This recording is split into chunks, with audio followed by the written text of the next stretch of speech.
Long before the Bible was finalized, there existed a book that told a different story, a story of angels, forbidden knowledge, and a world that was not the same. The Book of Enoch was once widely read by early communities. However, over time, it was banned and forgotten by most. But what if its removal was no accident?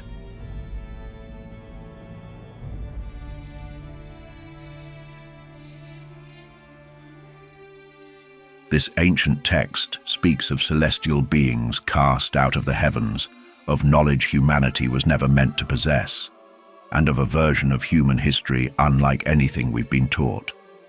In this documentary, we explore the banned Book of Enoch and why many say it holds humanity's true history.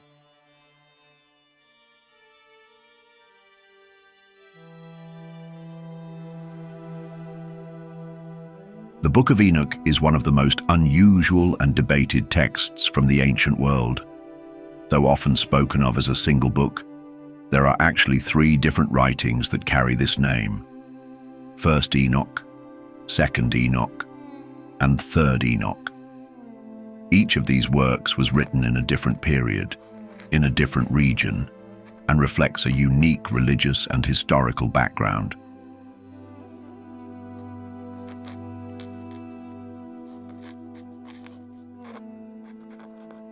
When people today refer to the Book of Enoch, they almost always mean the first Book of Enoch. It is the earliest, the longest, and by far the most well-known of the 3. The other 2 books, Second Enoch, also known as Slavonic Enoch, and Third Enoch or Hebrew Enoch, were written centuries later. They follow different theological traditions and are not direct sequels, though they share certain themes.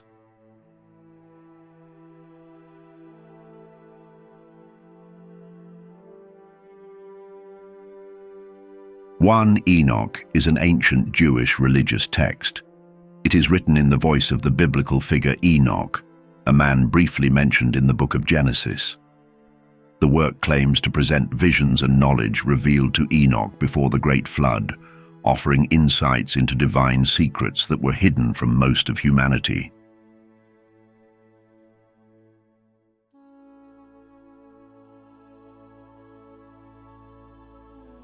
The book is considered an example of apocalyptic literature, a genre that was common among Jewish writings from the 3rd century BC to the 1st century AD. In this style of writing, a chosen individual receives secret knowledge from a divine source, often through visions, angelic guides, or journeys to heavenly places. These writings were not meant to be casual stories. Instead, they aim to reveal truths about the universe, about justice, and about the end of time.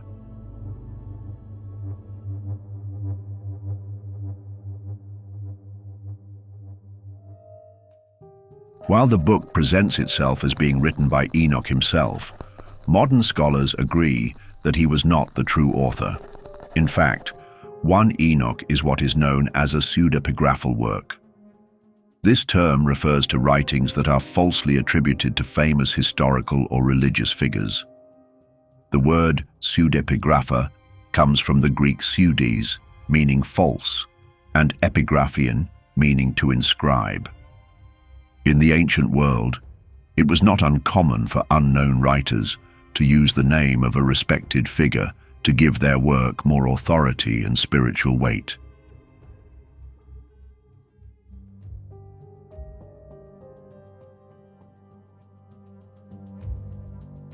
So while the Book of Enoch claims to be autobiographical, it is better understood as a literary construction built around the character of Enoch.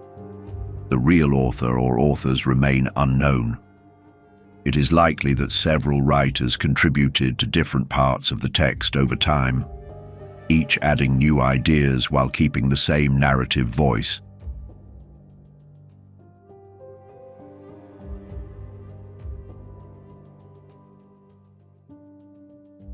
The age of the book adds to its importance. Scholars estimate that the oldest parts of 1 Enoch were written sometime between 300 and 200 BC, during the time known as the Second Temple period in Jewish history. Other sections may have been added over the following century, with the most recent portions dating to around 100 BC. This places the book among the earliest examples of Jewish apocalyptic writing and shows that its themes were being developed long before the rise of Christianity.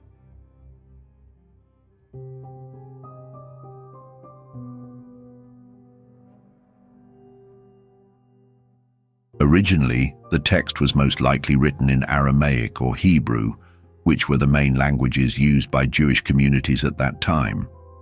No complete Hebrew version has survived, but fragments written in Aramaic were found in later centuries.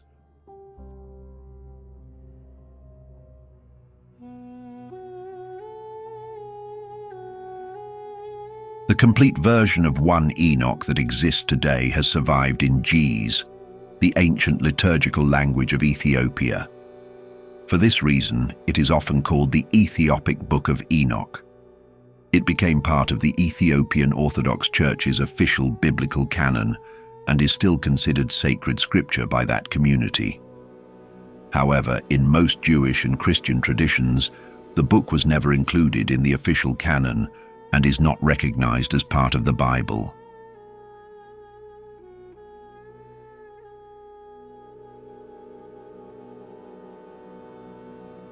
The full text of 1 Enoch is divided into 5 main sections, each with a specific focus and structure.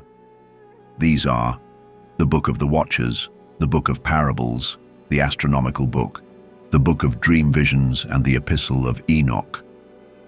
These divisions were likely written at different times by different authors.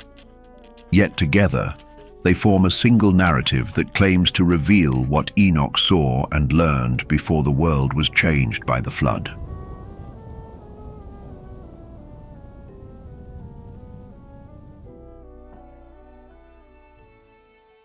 The figure of Enoch appears only briefly in the Bible, yet his legacy has expanded far beyond the few verses that mention him.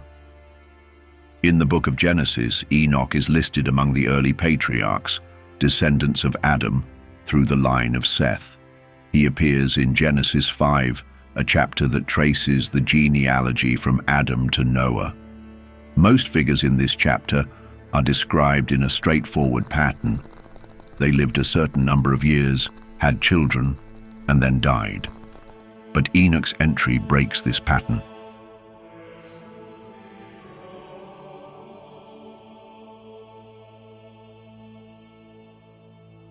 Genesis 5:24 offers a striking statement. Enoch walked with God and was no more, for God took him. This short verse has captured the imagination of readers for centuries. Unlike the others in the genealogy, Enoch's life does not end with the phrase, "and he died." Instead, the text tells us that he was taken by God.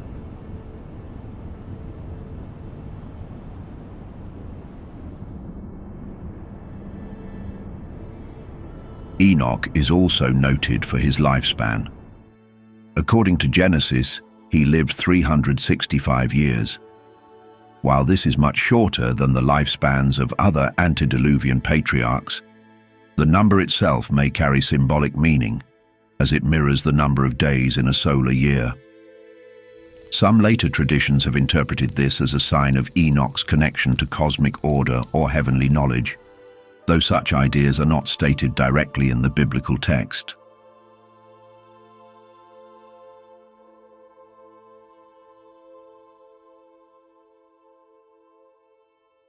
Enoch is identified as the great-grandfather of Noah, making him an important link in the line that leads to the story of the flood.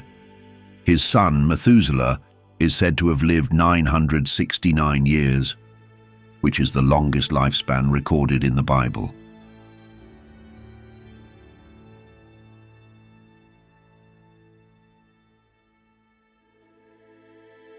Although the Bible offers only a few sentences about Enoch, they are enough to mark him as a special figure. He is one of only 2 people in the entire Hebrew Bible said to have been taken by God without dying. The other is the prophet Elijah, who, according to the second book of Kings, was taken up to heaven in a whirlwind. These rare events have led later writers to view both men as having unique access to the divine realm.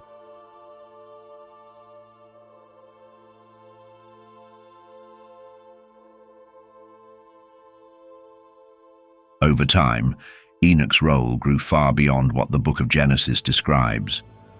In later Jewish and Christian traditions, he came to be seen not only as a man who walked with God, but as a prophet, a visionary, and even a scribe of heaven.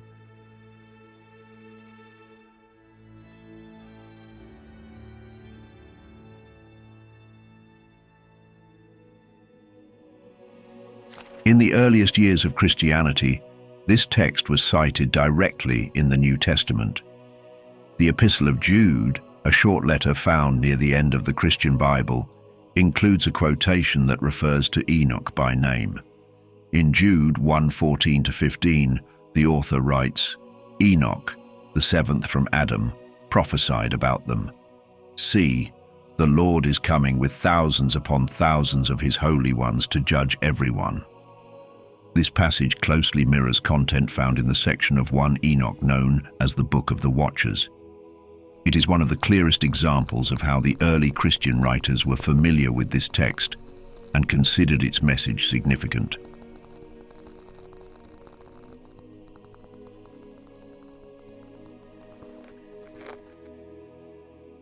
This early use was not limited to Jude. Several early church fathers, including figures such as Justin Martyr, Irenaeus, Tertullian, and Origen, also referenced 1 Enoch in their writings. Some of these references were positive, viewing the book as a source of insight into angelology, cosmology, and judgment. Others, however, expressed caution or disagreement with its ideas. Still, the fact that such figures discuss the book at all shows that 1 Enoch was a known and debated text in the first few centuries of the Christian era.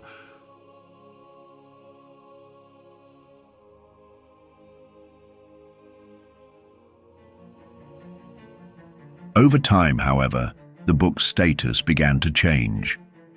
By the 4th and 5th centuries, mainstream Christianity started to move away from apocryphal writings that were not part of the developing biblical canon.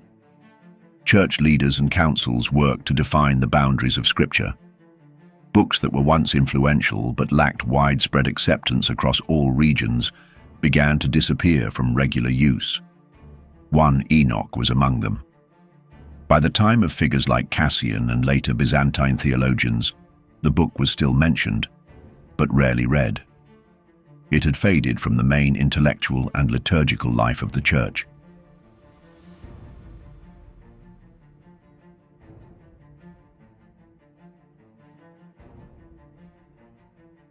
In the Jewish tradition, the book was similarly set aside, and rabbinic literature from the classical period is notably silent on the subject.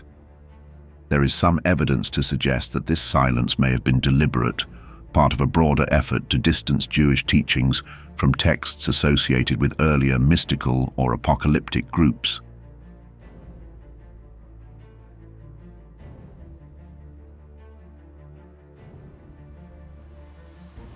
Despite this long period of absence in Europe and the Near East, the Book of Enoch did not vanish completely.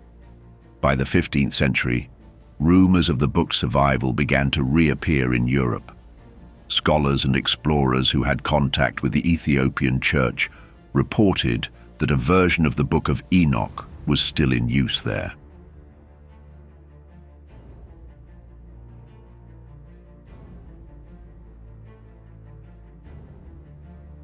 In the late 1400s, the Italian philosopher Giovanni Pico della Mirandola claimed to have acquired a copy of the book. Later, in the mid-1500s, the French scholar Guillaume Postel reported that Ethiopian clergy regarded the book as canonical. These scattered references sparked renewed curiosity among European theologians and humanists who had long been interested in uncovering lost or forgotten parts of ancient scripture.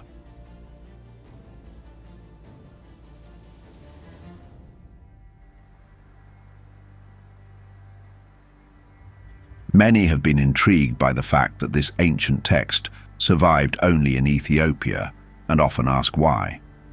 The answer lies in history. When Christianity began to grow across Europe and the Middle East, it quickly became shaped by the Roman Church and later by church councils that defined which books belonged in the Bible. But Ethiopia followed a different path.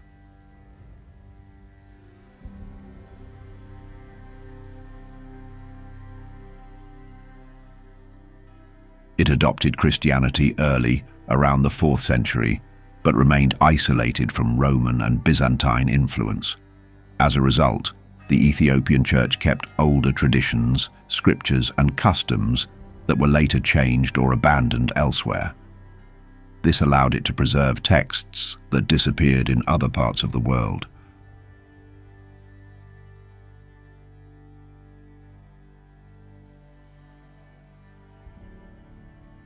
Still, no physical copy of the book was available in the West. The Book of Enoch remained more legend than document, known through secondary references, but not yet fully rediscovered. This changed dramatically in the 18th century, thanks to the efforts of a Scottish explorer named James Bruce.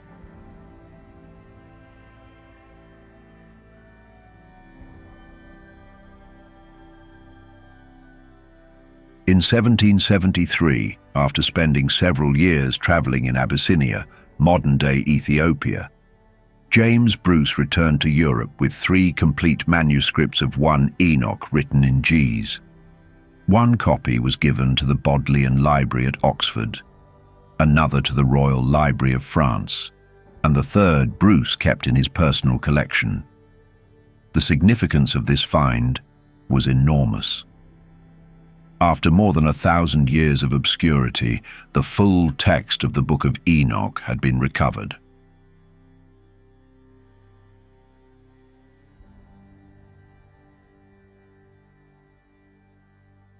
However, the impact of Bruce's discovery was not immediate. The manuscripts he brought back remained largely untouched by scholars for several decades. It was not until the early 19th century that serious academic work on the book began. In 1821, the first English translation of the Ge'ez text was published by Richard Lawrence, an Orientalist and professor of Hebrew at Oxford. His translation was based on one of Bruce's manuscripts housed in the Bodleian Library.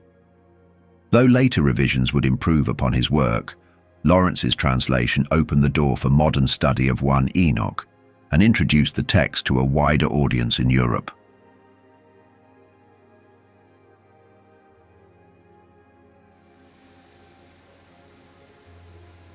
Throughout the 19th century, scholars across Europe produced additional translations and commentaries. German, Latin, and French editions followed, each contributing to the growing interest in ancient apocalyptic literature. By the end of the century, 1 Enoch had taken its place among the key documents studied by those exploring the origins of biblical thought and early Christian theology.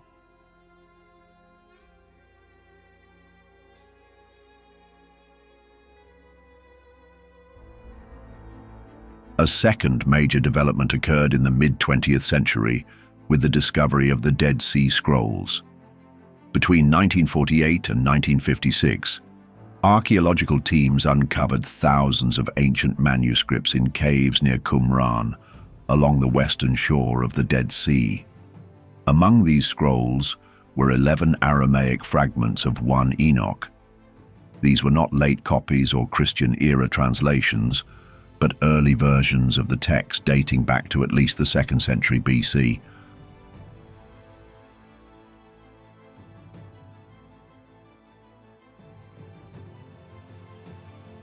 The discovery of these fragments was a turning point. It demonstrated that 1 Enoch was not a medieval forgery or isolated Ethiopian tradition, but a genuine part of ancient Jewish literature. The Aramaic texts confirmed that the book had deep roots in early Jewish apocalyptic thought, and that it was likely composed and used by Jewish communities well before the rise of Christianity. Scholars now had evidence that 1 Enoch was part of the broader cultural and religious world that shaped both the New Testament and the Dead Sea Scrolls.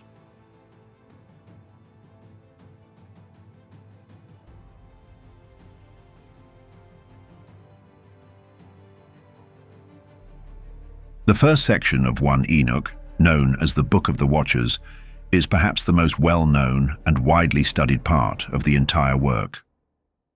Comprising chapters 1 through 36, it presents a dramatic and often unsettling narrative that attempts to explain the origin of evil in the world.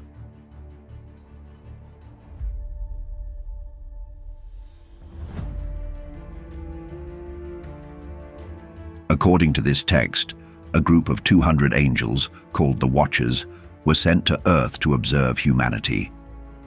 The term Watcher comes from the Aramaic word Erin, meaning those who are awake, or those who watch. These beings were not ordinary angels.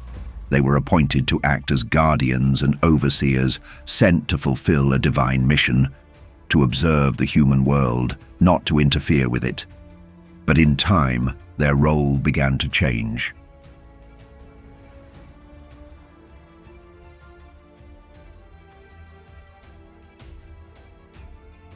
The Book of the Watchers tells that the Watchers became fascinated with the humans they were meant to observe. In particular, they developed desire for human women.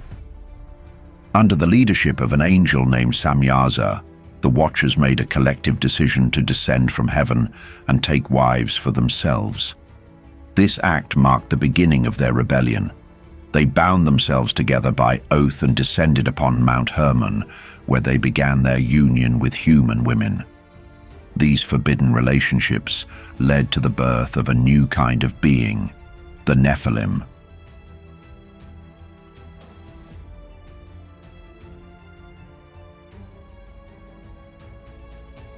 The Nephilim, according to the text, were giants. They were powerful, violent, and destructive. Their presence brought chaos to the world. They consumed not only what humans could provide, but eventually turned against people themselves. Some versions of the story even suggest that the Nephilim began to devour animals, each other, and finally human beings.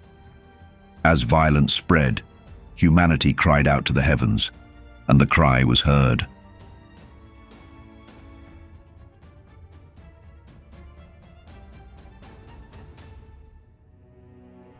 But the sins of the Watchers did not end with the act of procreation.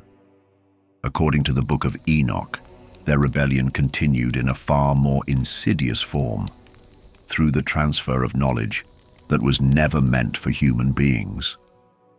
This marks one of the most controversial claims in the entire text, especially when viewed from a modern perspective. The book further suggests that the Watchers shared sacred and secret knowledge with humanity.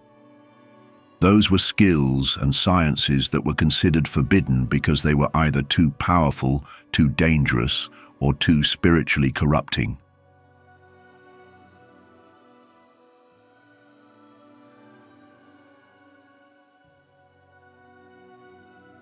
These were not seen as normal or harmless sciences. The Book of Enoch describes them as forbidden arts and knowledge that were meant to be shared slowly and only by divine permission. Instead, the Watchers gave this knowledge to humans too early and without guidance.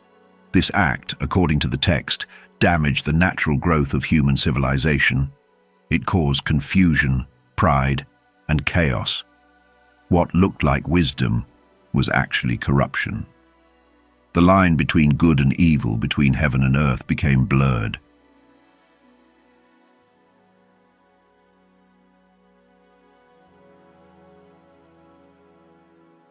Even though, to some, the idea that ancient humans received knowledge from the heavens may sound far-fetched, there are artifacts so advanced for their time that modern science still struggles to explain them.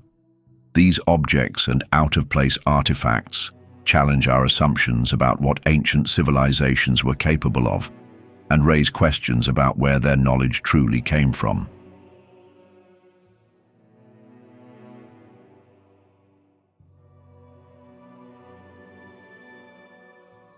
One striking example is the Antikythera mechanism, discovered in a shipwreck off the coast of Greece in 1901.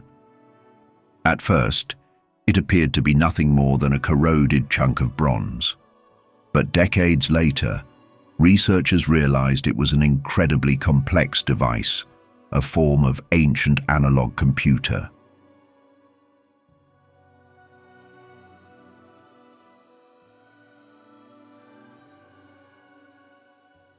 Made over 2,000 years ago, it could predict solar and lunar eclipses, track the positions of celestial bodies, and even account for leap years using a system of precisely engineered gears. Nothing else like it would appear in the historical record for at least 1,000 years.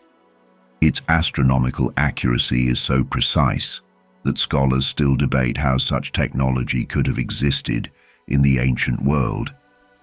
Some wonder if this knowledge aligns with what the Book of Enoch describes as celestial secrets given too soon.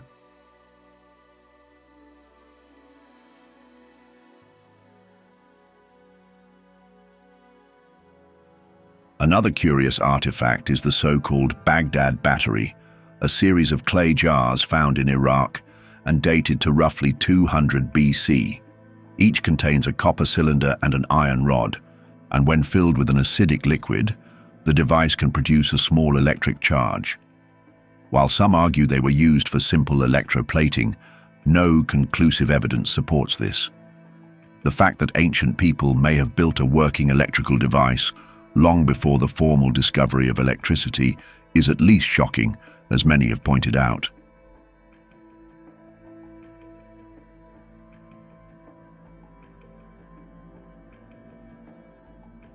For some, this idea makes sense.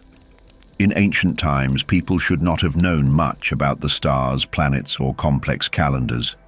Yet somehow, they did. One famous example is the alignment of the pyramids of Giza with the Orion constellation.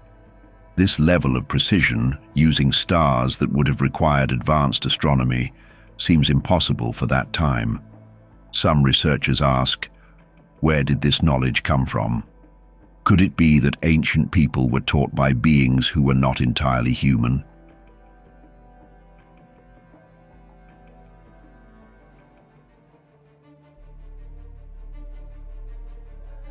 What followed, according to the Book of Enoch, was a dramatic act of divine intervention. Seeing the chaos unleashed on earth, God responded by sending a group of powerful archangels to restore order. Each was given a specific task. Uriel was told to warn Noah of the coming flood. Raphael was commanded to bind Azazel, the angel who had taught forbidden knowledge, and cast him into the desert, covering him with jagged rocks, until the final judgment. Michael was sent to confront the remaining watchers, while Gabriel was assigned to destroy the Nephilim, the violent offspring of angels and humans.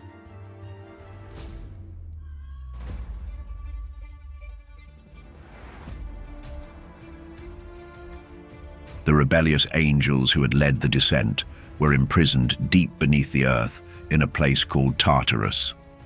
Tartarus is portrayed not as a vague concept, but as a real and terrifying location where rebellious spirits are bound in chains and complete darkness.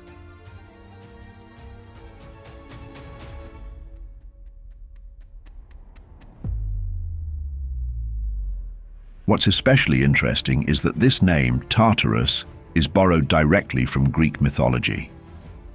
In ancient Greek belief, Tartarus was the deepest part of the underworld, a place where defeated gods and monsters were imprisoned. Because of this, some scholars argue that the idea in Enoch was influenced by Greek thought. They see it as a blending of Jewish and Hellenistic beliefs.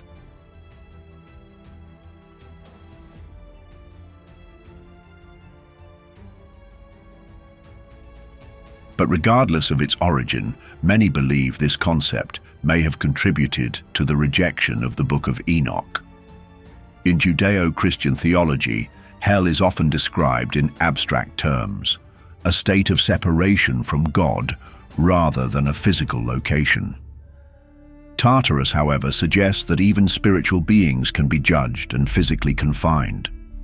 This challenges the idea that angels are purely immaterial and beyond punishment, making it deeply controversial.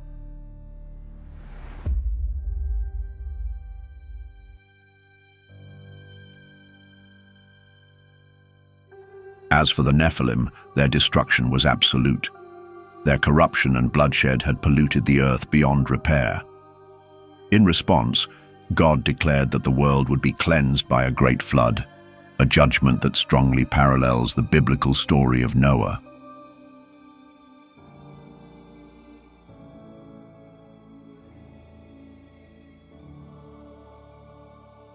For many readers, this story fills in gaps left open by the traditional Genesis narrative. The mysterious verses in Genesis 6:1-4, which briefly mention the sons of God and the Nephilim, are given fuller context in 1 Enoch. In doing so, the Book of the Watchers offers an explanation for the origins of evil. In this version of history, evil is not simply the result of human disobedience. It is the product of a celestial rebellion, an event that introduced disorder into both heaven and earth. Also, it provides a backstory to the flood and presents the idea that humanity's suffering was the result of interference by higher beings, not merely human sin alone.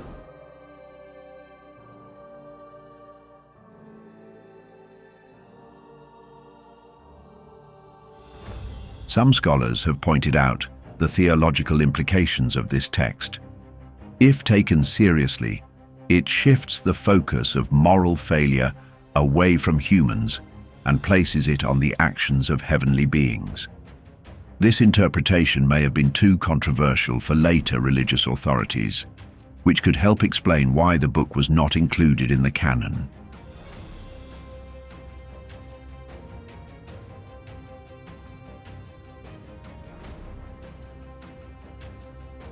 There are also those who suggest that this portion of 1 Enoch represents a lost chapter of human history.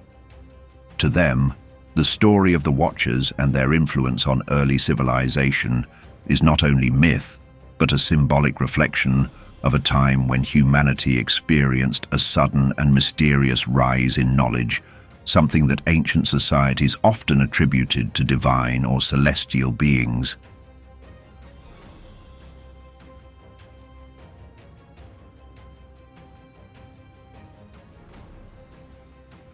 But whether one sees it as theology, myth, or allegory, the Book of the Watchers presents a compelling account of divine rebellion and its consequences.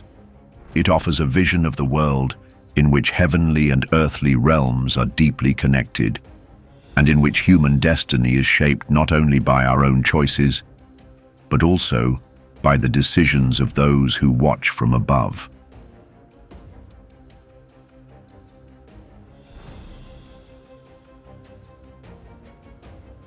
If we think about it, similar ideas still exist today. Many people continue to believe in unseen forces that influence our lives, whether through fate, karma, or cosmic balance. The idea that actions ripple through time, that choices, both human and divine, have lasting effects, remains part of how we explain the world. In this light, the ancient narrative of the Watchers may not be as distant from modern thinking as it seems.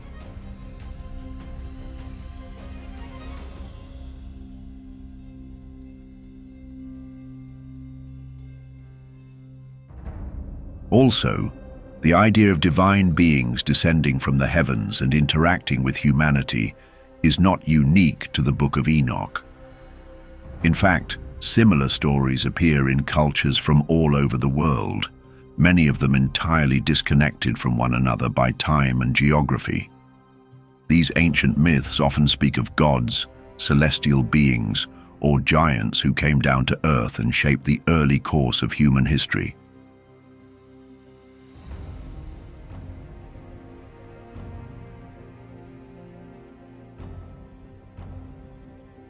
In ancient Sumerian mythology, the Anunnaki were powerful figures described as descending from the sky.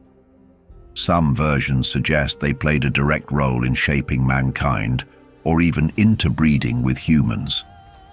These stories come from Mesopotamia, one of the oldest civilizations, and show striking similarities to the Watchers of Enoch.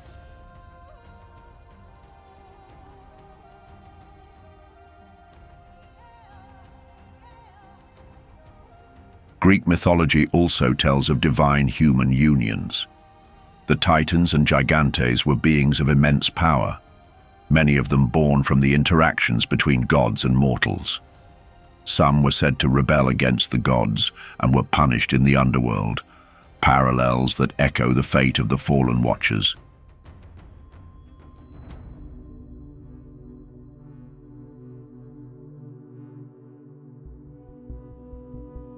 In Norse tradition, the Jotun were giant beings, often opposed to the gods of Asgard. While not always evil, they were seen as chaotic and untamed forces, similar in spirit to the Nephilim. These legends may differ in names and details, but they share a common structure. Beings from beyond the human world interfere in its development, often through forbidden unions or the transmission of secret knowledge. Some scholars see this as evidence of a shared memory or archetype.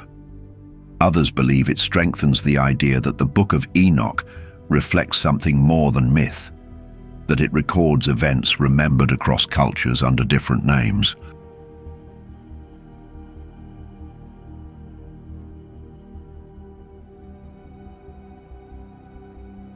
Adding to this perspective are reports of physical evidence, claims that the remains of giants have been discovered in various parts of the world.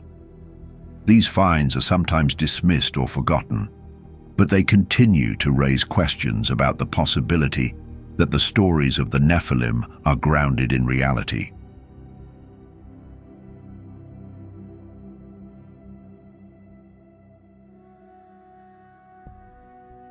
In 1819, at Lompoc Rancho in California, a group of soldiers reportedly unearthed a massive human skeleton.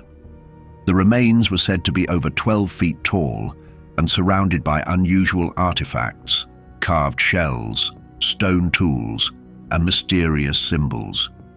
Most strikingly, the skeleton was described as having a double row of teeth.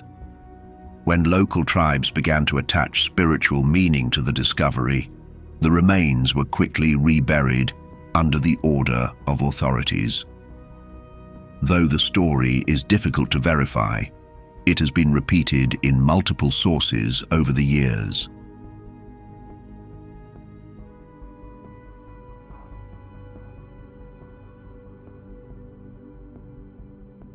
Another striking report comes from West Hickory, Pennsylvania in 1870.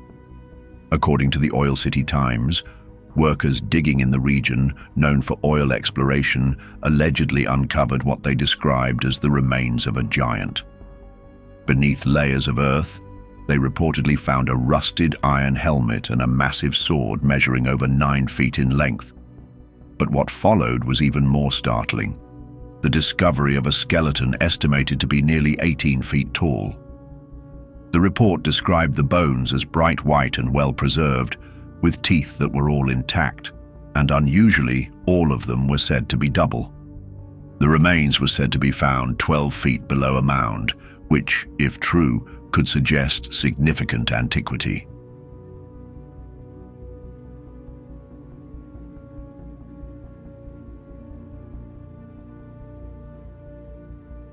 One of the most compelling modern examples comes from South Africa. In Mpumalanga province, photographs surfaced showing a large skeleton with exaggerated features, thick bones, a massive skull, and what appeared to be a human-like footprint pressed into solid rock. The footprint itself measured over 3 feet in length. Though skeptics have claimed the images were altered or misinterpreted, eyewitnesses insist the discovery was real before it was quietly removed from view.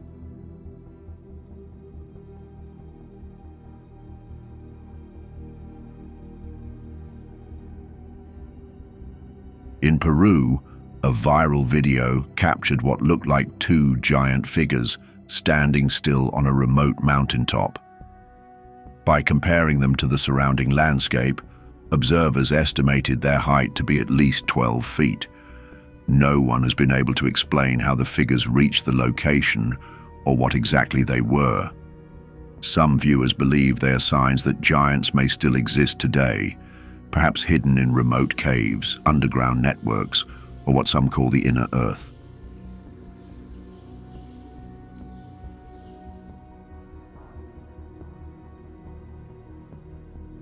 A more recent report came from Colorado in 2024. Two hikers unknowingly photographed a massive figure clinging to a mountainside. When they reviewed the image later, the creature appeared to be over 20 feet tall. While some think it was a rock formation or an illusion, others believe it may be part of a growing body of unexplained sightings tied to ancient beings. Although none of these accounts have been confirmed with certainty, many see them as possible evidence that supports the story found in the Book of Enoch. To these people, the reports of giants and strange ancient skeletons suggest that Enoch may not have been describing pure myth. Instead, they believe the book could be recalling real beings, creatures that once lived on Earth, but have since vanished or been hidden.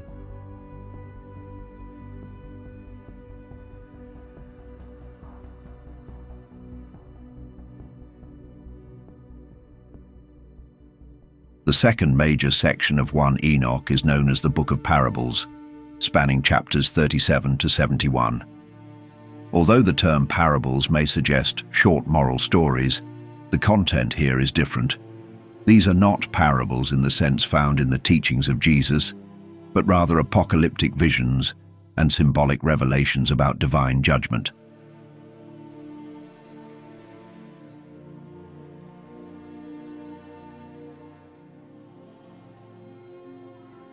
This portion of the text introduces one of the most compelling figures in all of ancient Jewish literature, a messianic being referred to as the elect one, the righteous one, and most notably, the Son of Man.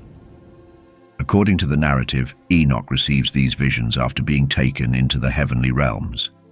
From there, he is shown what will happen at the end of days, when justice will be served and a new age will begin.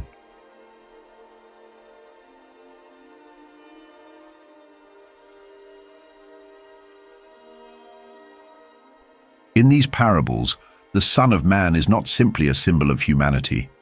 He appears as a divine being, pre-existent and hidden with the Most High since before the world began. Only the righteous are allowed to see him. He is the one chosen to bring justice to the earth, defeating corrupt rulers, overcoming dark spiritual forces, and restoring peace to the faithful.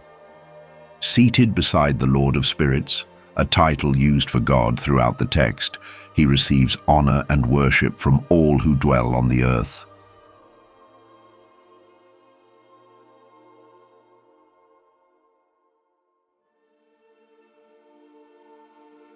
This vision closely mirrors what would later become foundational concepts in Christian theology.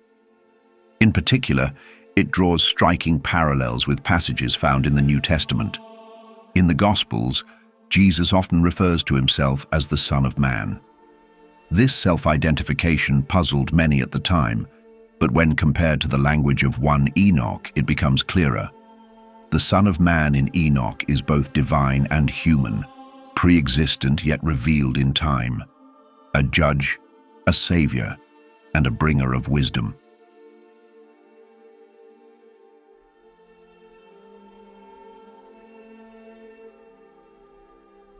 Chapter 48 of the Book of Parables explicitly describes this messianic figure as the one in whom wisdom dwells, the one who brings light to the nations, and the one who will be worshipped by all peoples.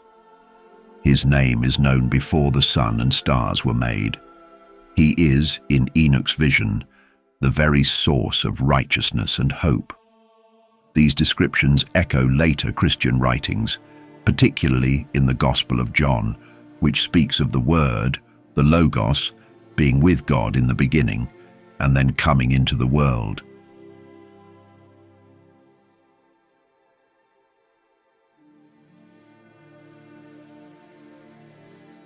In Enoch's account, the elect one is not acting alone.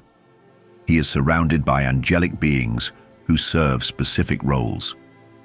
Michael, Raphael, Gabriel, and Phanuel are each given distinct responsibilities. Their presence reinforces the structure of divine order, with the Son of Man at the center, seated on a throne of glory.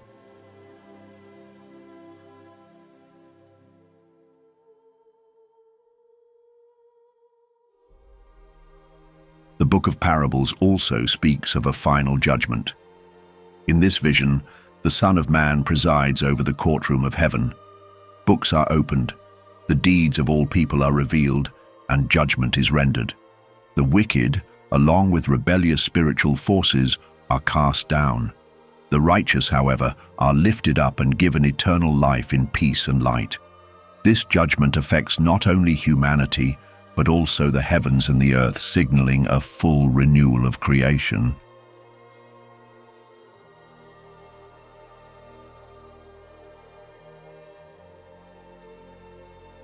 Importantly, this vision is not just focused on punishment.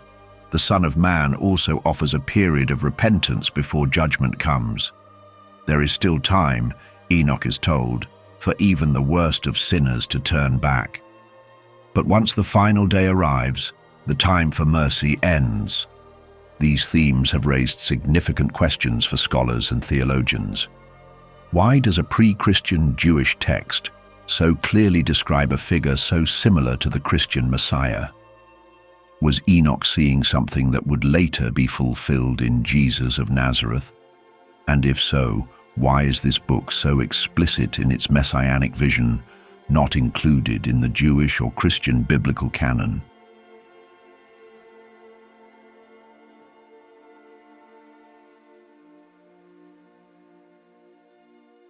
Some believe the answer lies in its very clarity. The Book of Parables does not hint or suggest.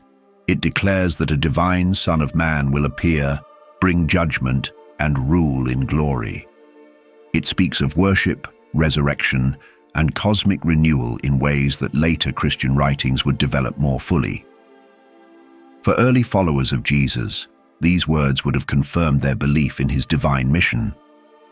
But for others, this may have been too direct, too closely aligned with emerging Christian theology to remain in accepted scripture.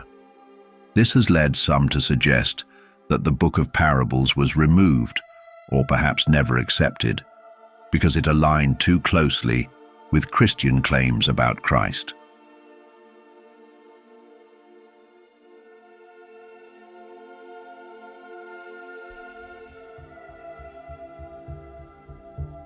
Among the 5 major sections of the Book of Enoch, one stands out for its deep focus on the heavens.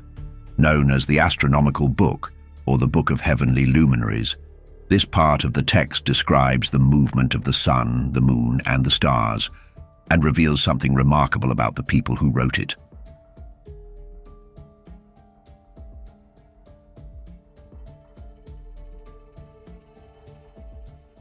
At its core, this book presents a solar calendar made up of 364 days.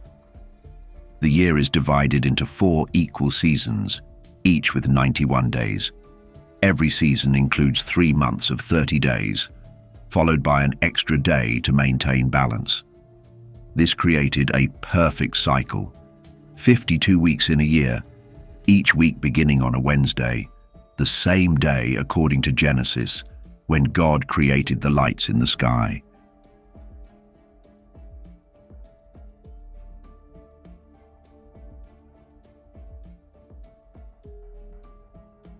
This calendar was different from the lunar system used by the Jerusalem priests, which followed the phases of the moon. The authors of Enoch's calendar believed theirs was older, purer, divinely given by the angel Uriel himself. They saw it not just as a way to measure time, but as a sacred structure meant to align life on earth with the order of the heavens. But what makes this even more intriguing is the level of knowledge behind it.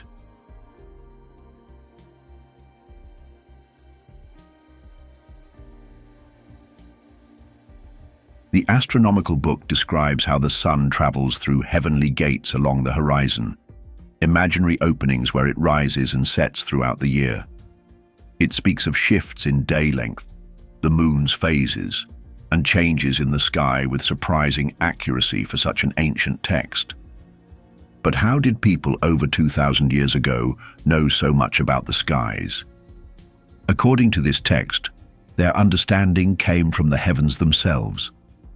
But from a historical perspective, it suggests that early civilizations had ways of observing and interpreting the universe that we've only recently begun to rediscover.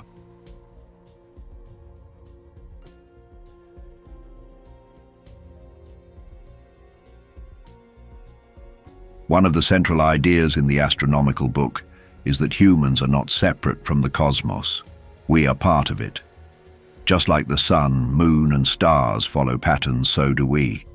The ancient authors believed that the rhythms of nature were tied to our own physical and spiritual well-being. And in many ways, modern science is beginning to agree.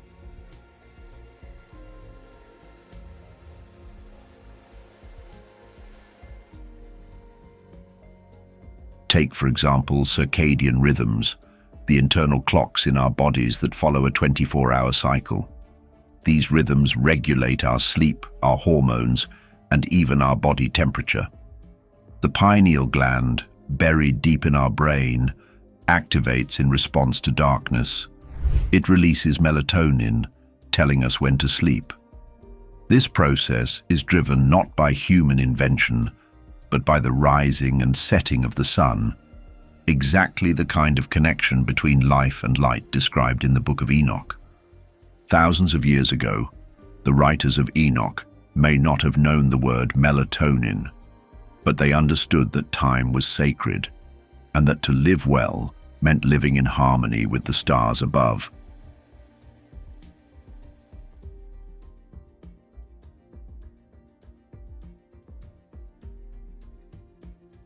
They weren't trying to control nature, they were trying to follow it. This worldview is very different from our own. Today, we often see time as something to manage, manipulate, or conquer. We build digital calendars, daylight saving, and time zones.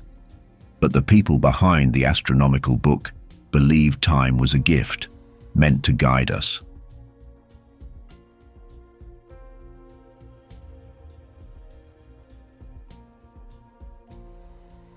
Through Enoch's visions, we see a civilization that built its life around celestial rhythms.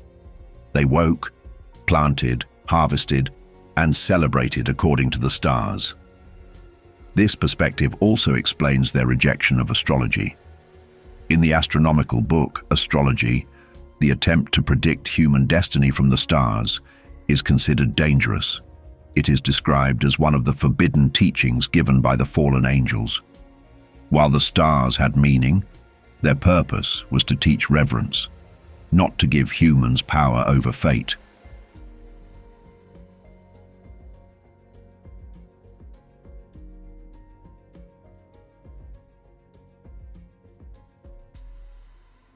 Following the astronomical book, the next section of 1 Enoch is known as the Book of Dreams. Comprised of 2 extended visions, this text provides not only spiritual insight, but also a sweeping allegorical account of human and Israelite history. The second vision, often referred to as the animal apocalypse, stands as one of the most striking symbolic narratives in all of ancient literature. Composed sometime in the 2nd century BC, likely during or just after the Maccabean revolt, this vision retells the story of the world, from creation to a future messianic age.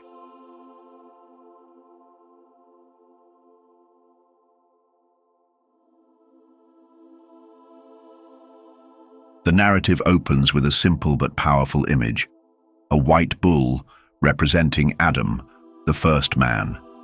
From him, more white animals are born, each symbolizing his righteous descendants. But this order is quickly disrupted. A red calf appears, representing Abel, followed by a black calf, Cain, whose act of violence introduces moral corruption into the world. This symbolic use of color continues throughout the vision: white for purity, red for blood, and black for sin and spiritual decay.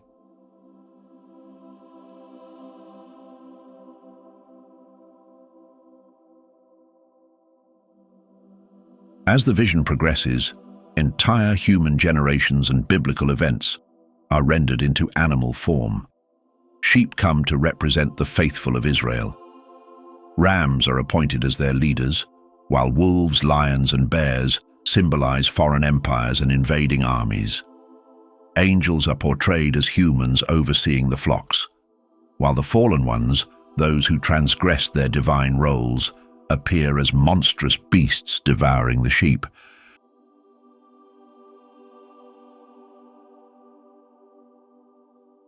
What is remarkable about this vision is not just its content, but its method.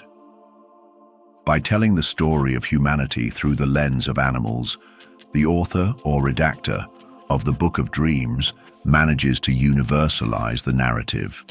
Like George Orwell's Animal Farm, written over 2 millennia later, this vision uses non-human imagery to comment on deeply human issues: power, betrayal, divine justice, and collective destiny. It is not a simple fable. It is a theological history encoded in symbols, meant to transcend time and culture.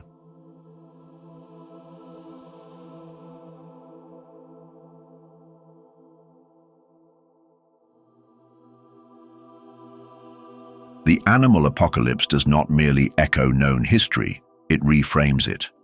Events such as the Egyptian bondage, the Exodus, the construction of Solomon's temple, the exile to Babylon, and the eventual rise of the Maccabean movement are all portrayed through vivid and layered symbolism. The sheep wander. They are hunted. They are misled by blind shepherds, an image that becomes a clear critique of corrupt leadership. 70 of these shepherds, likely representing angelic or national overseers, are eventually judged by God for failing their charge and are cast into a fiery abyss.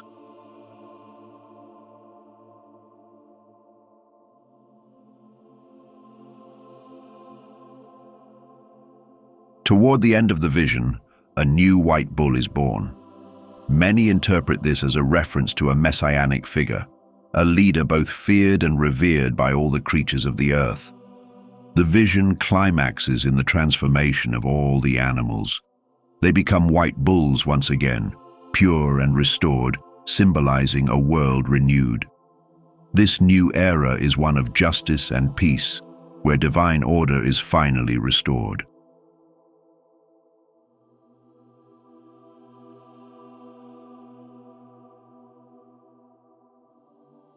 So, the Book of Dreams also suggests that history is not random.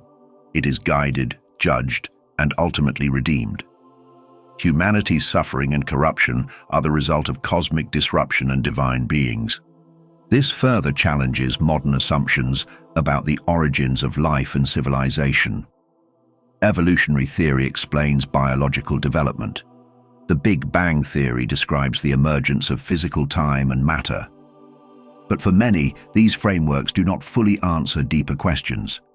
Why are we here? Why is there evil? Why do civilizations rise and fall in patterns that seem moral rather than random?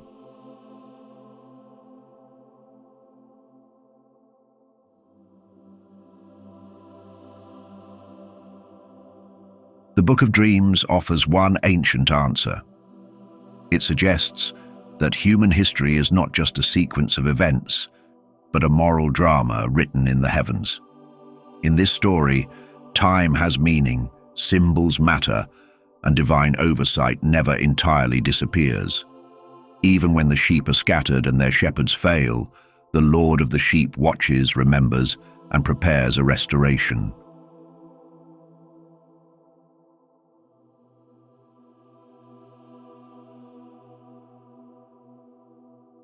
This view, part apocalyptic, part historical, and part theological, reflects a worldview that is rare in modern times.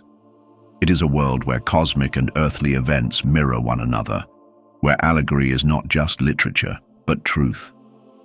In this light, the animal apocalypse is more than a poetic retelling of Israel's past. It is a map of human destiny.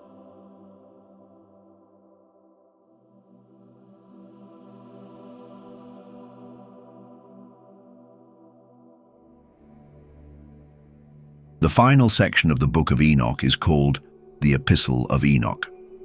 Unlike earlier visions that speak in symbols and allegories, this part feels more personal and direct. It reads like a letter, not just to Enoch's son Methuselah. Many scholars believe that Enoch was speaking across time, offering warnings and wisdom to those who would live long after his era, possibly even to us.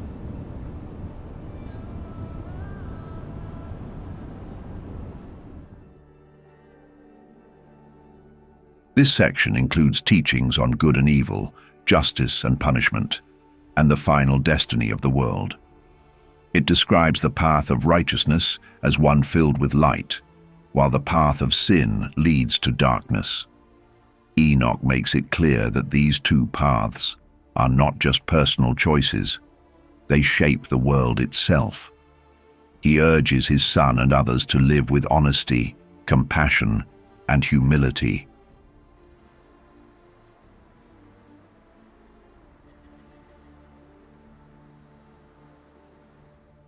But perhaps the most intriguing part of this section is what scholars call the apocalypse of weeks.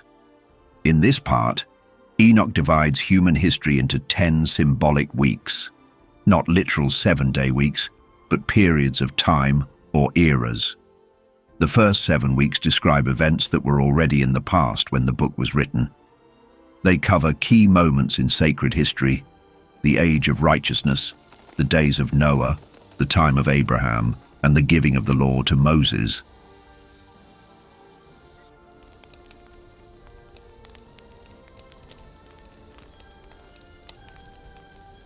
What makes this so compelling is that several of these symbolic weeks seem to align with real events. For example, one of the later weeks speaks of a time when a house shall be burned with fire. Many believe this is a reference to the destruction of the Second Temple in Jerusalem in 70 AD. Another week describes the rise of sinful leaders who oppress the righteous, something that many connect with the persecution of early believers or even totalitarian regimes of more recent centuries.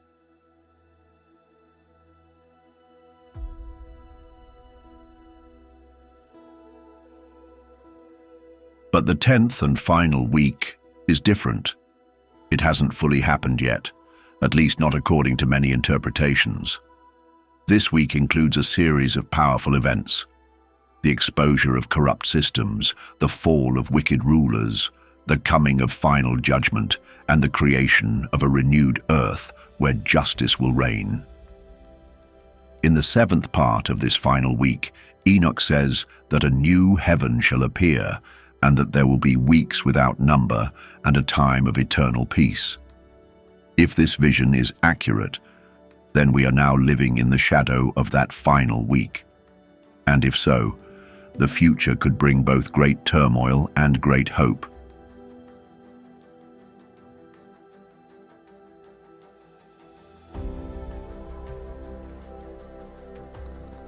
Some researchers believe that Enoch may have known more than just religious truth.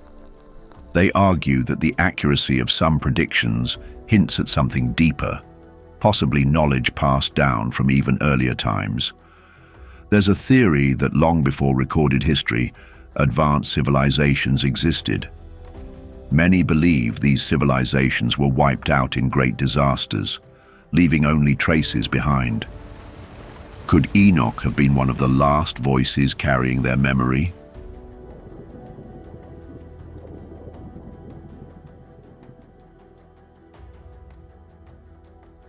Sites like Göbekli Tepe in modern-day Turkey seem to support this idea.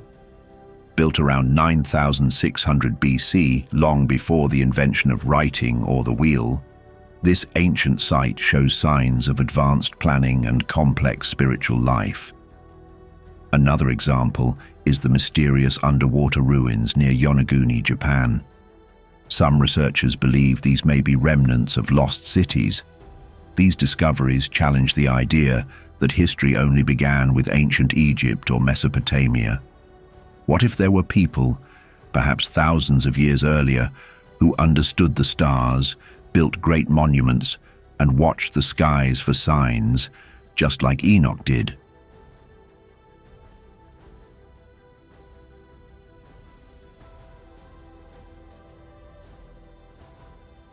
Stories of lost civilizations like Atlantis may not just be myths.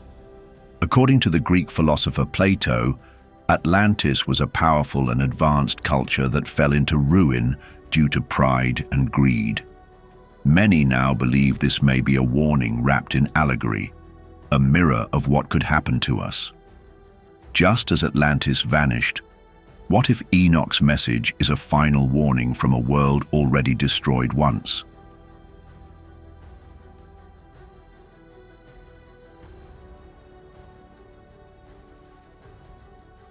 In one of his last messages, Enoch speaks about his son and the generations that would follow.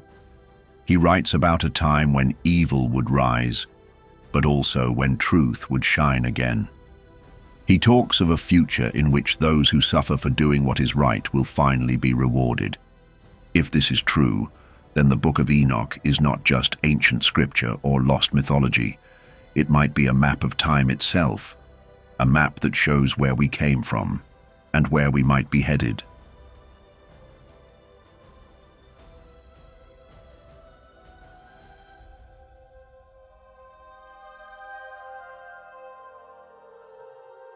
The Book of Enoch, as we have seen so far, presents a powerful and layered narrative that challenges conventional histories and invites us to reconsider humanity's role in the cosmos. Yet many who explore the true history of humanity do not forget the other two Enochian books. Like scattered pieces of a puzzle, 2 Enoch and 3 Enoch may help complete a picture that 1 Enoch alone cannot fully reveal.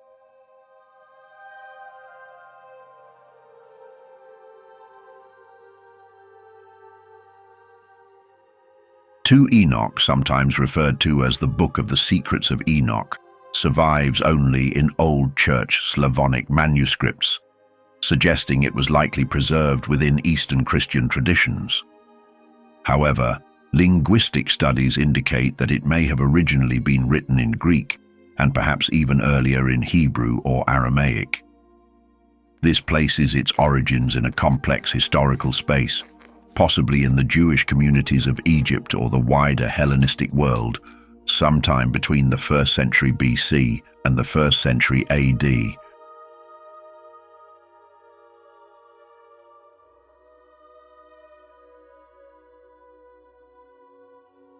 In its pages, 2 Enoch offers an intimate account of Enoch's journey through multiple levels of heaven after he is taken by God. These heavens are filled with mysteries, angelic realms, records of human deeds, and the fiery places of judgment. But one of the most remarkable elements in this book is the birth and exaltation of Melchizedek. Unlike in the Bible, where Melchizedek appears briefly and without background, 2 Enoch describes his birth as miraculous, born from a dead mother, raised by angels, and ultimately set apart as a priest without human lineage. This narrative hints at divine interventions across generations and the existence of chosen individuals placed to preserve sacred knowledge.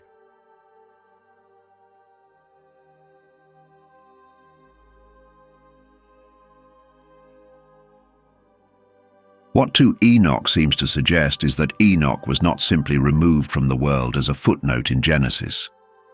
Rather, his departure was a transition into a higher role, one that continued to influence the spiritual order of creation.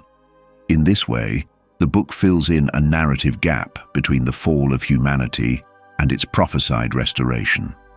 It implies that Enoch's transformation was not the end of a story, but the beginning of a sacred responsibility.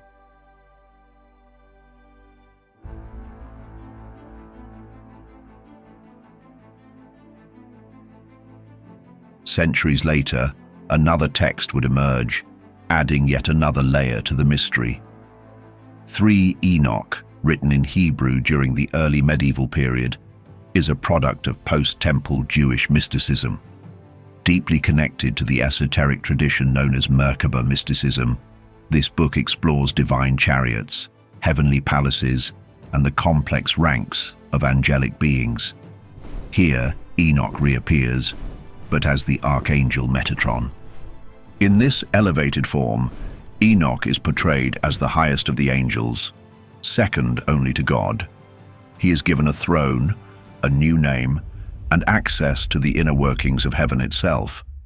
In many ways, this portrayal completes the arc that began in Genesis. A man who once walked with God is now part of the divine hierarchy, serving as a scribe of heaven and a conduit between divine will and human history.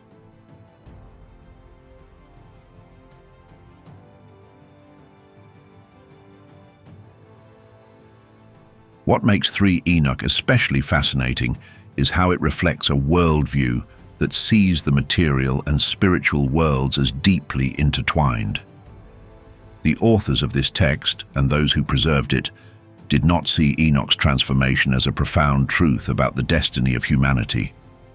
To them, human beings were not at the top of evolution, as modern thought might suggest, but part of a long journey filled with cycles of rise, fall, judgment, and renewal.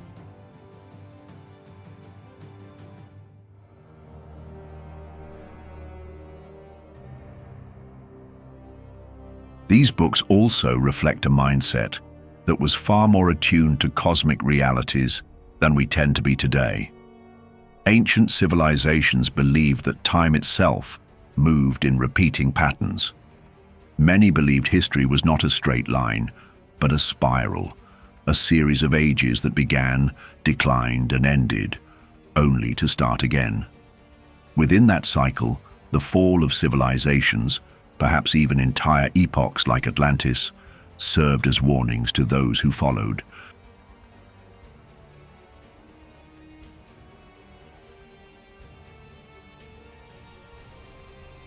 If 1 Enoch shows us the problem, the corruption of creation and the fall of the angels, then 2 and 3 Enoch offer glimpses of the solution. They suggest that God's plan has always included a remnant, a hidden thread of truth, preserved through righteous men like Enoch, Melchizedek, and perhaps others unknown to us. And through these texts, that thread stretches into our time.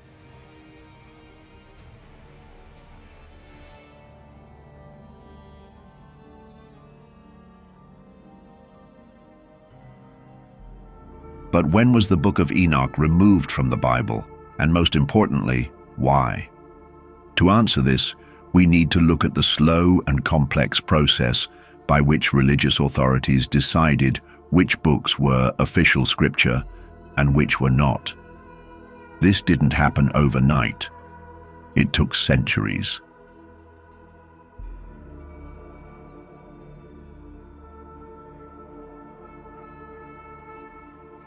In the Jewish tradition, the books that eventually became part of the Hebrew Bible or Old Testament were collected and debated over a long period of time.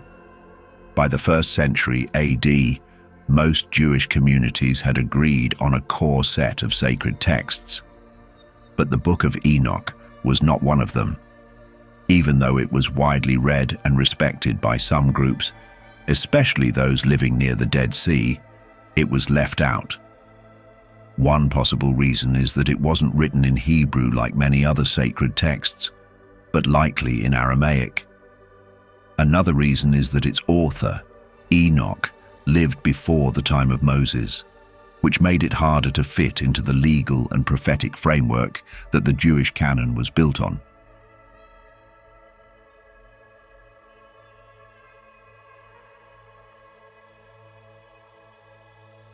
In early Christianity, things were even more complicated. Different Christian communities used different collections of scriptures. Some included the Book of Enoch. In fact, it was known and quoted by many early Christian writers. One clear example is the Epistle of Jude in the New Testament, which directly quotes a prophecy found in Enoch. This shows that some of the earliest Christians viewed it as an important and even inspired text. But over time, as the church grew and became more organized, leaders began to decide which books should be included in the official Bible. This was not just about spiritual truth, it was also about unity. The church wanted to create one clear message that all Christians could follow.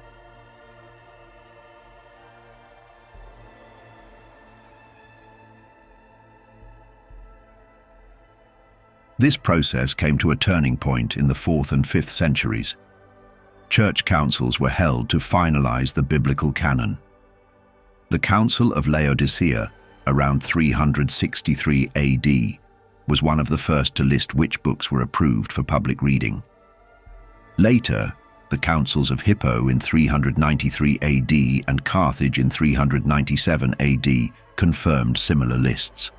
In all of these councils, the Book of Enoch was not included.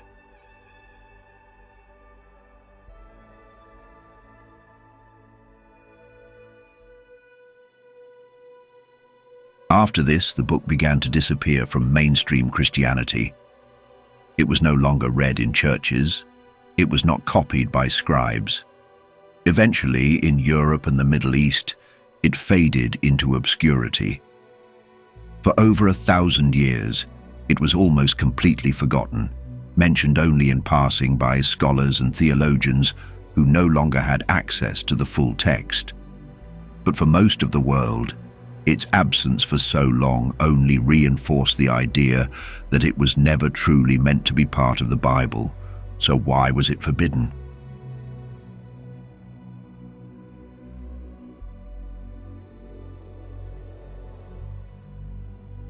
Some explanations are based on historical and theological concerns. One reason is that the Book of Enoch is what scholars call a pseudepigraphal text. That means it was written under the name of someone famous, in this case Enoch, but not actually written by him. This was a common practice in the ancient world, but for later church authorities, it raised questions about authenticity. If Enoch didn't really write it, could it still be trusted?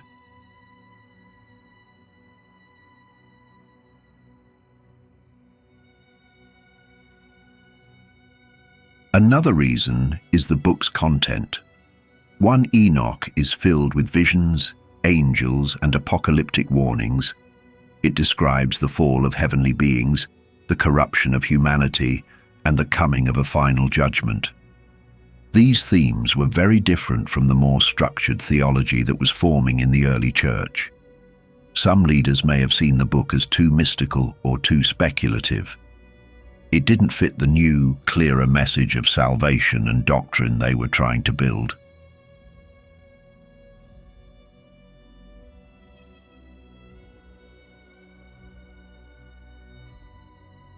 One of the most debated parts of 1 Enoch is the story of the Watchers, angels who descended to earth, took human wives, and created a race of giants called the Nephilim.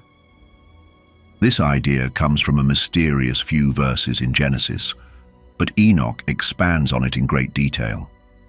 In the early church, many thinkers like Justin Martyr and Irenaeus accepted this story and used it to explain the origin of evil. But over time, this view changed.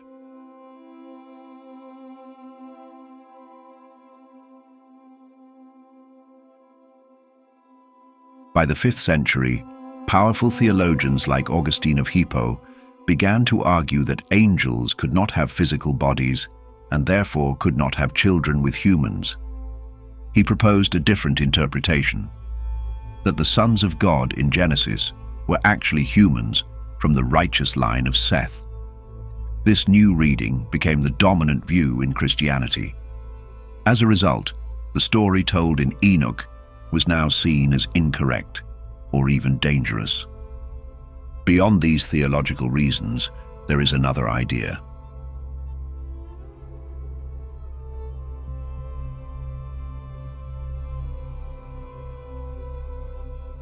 The Book of Enoch challenges the very structure of religious authority.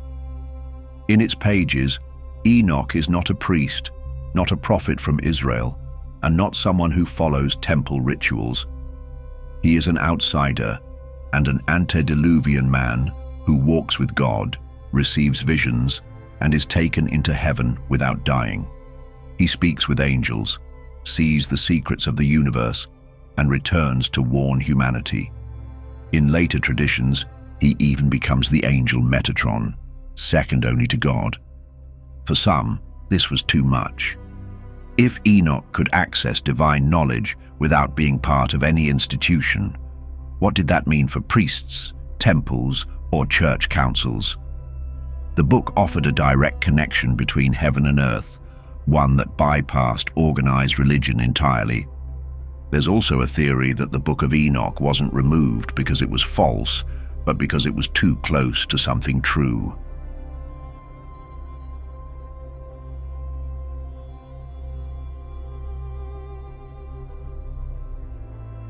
The book describes a version of human history that is older, darker, and more mysterious than the one we're taught. It tells of ancient beings who gave humanity forbidden knowledge. It speaks of cosmic prisons and judgment not just for humans, but for angels. It suggests that evil began in the heavens and fell to the earth. For some, this explanation makes uncomfortable sense. It fills in gaps left open by the Bible. It answers questions that are still debated today. If the Book of Enoch had been accepted into the Bible, it would have changed the way we see everything, from creation to salvation to the battle between good and evil. Perhaps that's why it was excluded.